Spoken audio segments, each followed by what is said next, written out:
Fraccions impròpies i nombres mixtos. Introducció. He fet una festa i he preparat 5 pizzas. Ha sobrat un tall igual de cada pizza. Quanta pizza ha sobrat? Mireu, m'ha sobrat un tall de cada pizza de les 5. Ara, puc posar tots els talls que han sobrat en un plat? Anem a veure, perquè en tenim 1, 2, 3, 4 i 5. Aleshores vaig a ficar els talls en un plat, ja tinc 1, 2, 3, 4 i ara me falta un altre plat per a ficar el 5è. Ja tinc l'altre plat i fico el 5è. Si jo escric la fracció del que va sobrat seria 5 quarts. He necessitat un plat i un quart d'un altre plat. Aleshores, la meva pregunta seria 5 quarts és més gran que 1? Per supost, perquè necessitem un plat, que serien els 4 talls que ens marca el denominador, més un altre tros que tindríem ací. Aleshores, 5 quarts és més gran que 1. Les fraccions que són més grans que 1 les anomenem fraccions impròpies. Què vol dir això? Que quan dibuixem una fracció impròpia, normalment omplim tants plats com podem. Anem a contestar aquestes preguntes. Quantes parts estan ombrejades? Anem a comptar-les. 1, 2, 3, 4, no? 4 més 4, 8 i una, 9. 9 parts. Quantes parts hi ha en una unitat? Anem a veure quantes parts n'hi ha ací. Quantes? Molt bé, 4. Ara diu, escriu la fracció impròpia que representa la quantitat ombrejada. De numerador ficaríem totes les parts ombrejades que ja ho hem dit abans, que són 9, i en quant està partit la pizza? En 4. Ja tenim la fracció impròpia, que recordeu que el numerador sempre serà més gran que el denominador. Seguim escrivint fraccions impròpies. Anem a fer l'A. L'A quantes tenim? Quantes parts? Molt bé, 7. I de denominador que fiquem? Els talls que n'hi ha, 4. La B. Quan fiquem en la B? Molt bé, en tenim 11. De quantes parts? De 4, molt bé. I en la C tenim quantes parts? De denominador ficarem 5, que són els talls que té, i tenim 5 més 5, 10, més 10, 20, 22. Aquesta seria 6 més 3, 9 de 6. I aquestes serien denominador 8 perquè està en 8 trossos i dalt que ficaríem, molt bé, 14. I en aquesta està partit per 3, cada barreta, i quantes n'hi ha ombrejades? 13.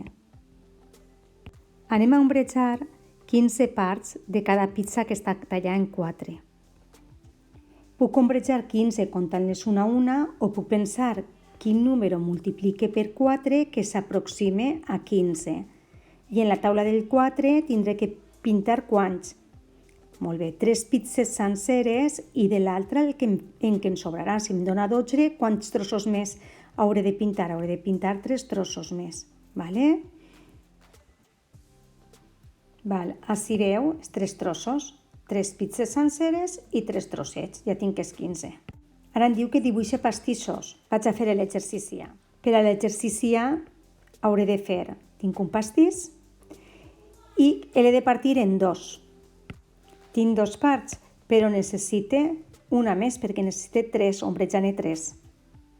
Ja puc ombrejar. Ja he ombrejat 3 parts.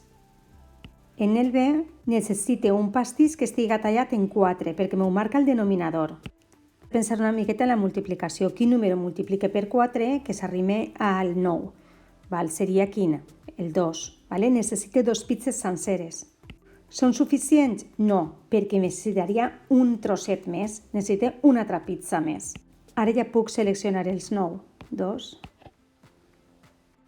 Si vos doneu compte, nosaltres estem utilitzant les fraccions. Per exemple, quan un xiquet diu l'edat, en aquest cas, diu, tinc 6 anys i mig. Veu ací, 6 anys i mig. Fiquem el 6 en un nombre sencer i el mig en una fracció. Aquest tipus de nombre s'anomena nombre mixt.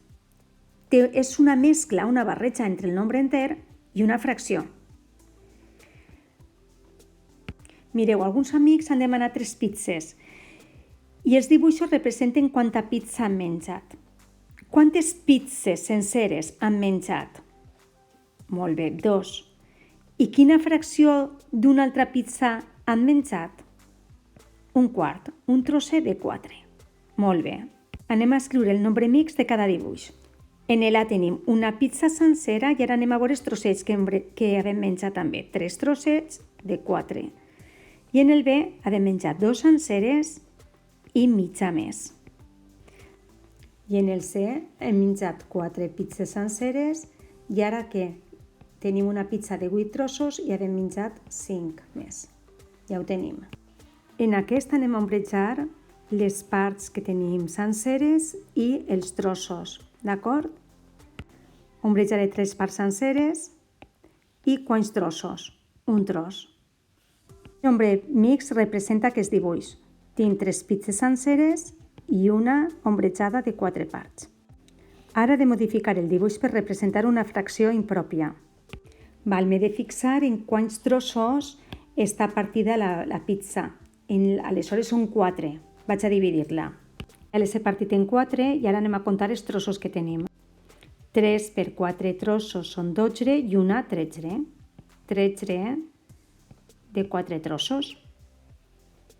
És com si multiplicaren 3 senceres per 4 trossets i li sume després aquest trosset que li queda. I així transformem una fracció que és de nombre mixt en una impròpia. Aleshores, el nombre mixt és equivalent a la fracció impròpia perquè tots dos representen la mateixa quantitat ombrejada. No hem de modificar la quantitat ombrejada per representar la fracció impròpia. Només hem de tallar les unitats pel nombre correcte de les parts. Les 3 que les hem passat en 4 parts i havent tret el 13 partit de 4. Anem a representar aquestes fraccions de nombre mixt i les anem a passar a una fracció impròpia. Dibuixem 2 cercles, que serien les parts senceres, i ara ens falta per a fer el picó que tenim ombrejat. Ara les he de partir en 4 trossos.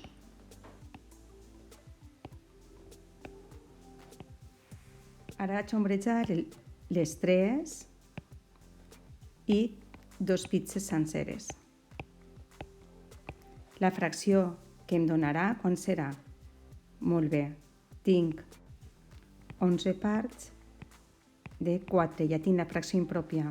Anem a fer la de baix, necessitem 3 pizzas senceres. L'última li anem a fer els 3 trossos.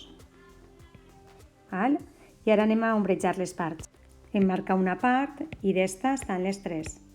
Però ara anem a fer a impròpia. Hem de tallar aquestes pizzas en 3 trossos. Ja les tenim tallades i aleshores què farem? 3 per 3, 9, més una, 10. 10 terços. Seria la fracció impròpia. Nombre mixt i la fracció impròpia.